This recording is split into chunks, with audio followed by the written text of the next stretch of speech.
dhaloonni koo dachii Oromiyaa keessa abbaa fi haati koo Oromoodha. Oromoo duwwaa osoo hin taane qonnaan bultoota baadiyyaa keessatti dhaladhee guddadhe.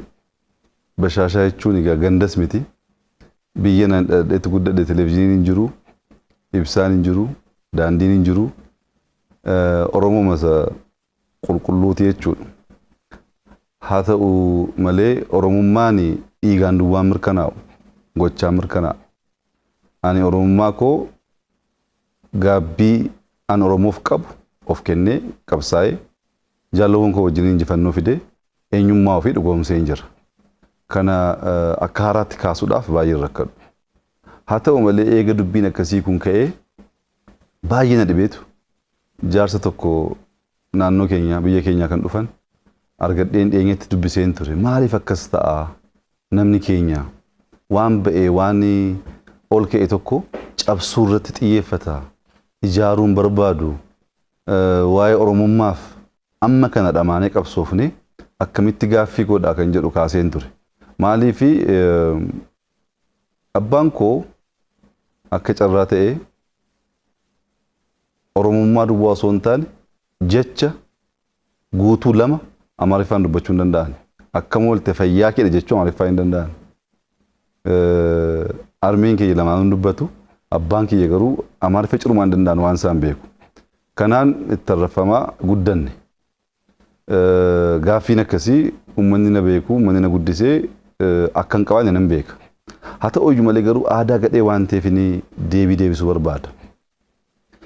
Jaarsa kana gaafadhu waan dinqii naa kaasan.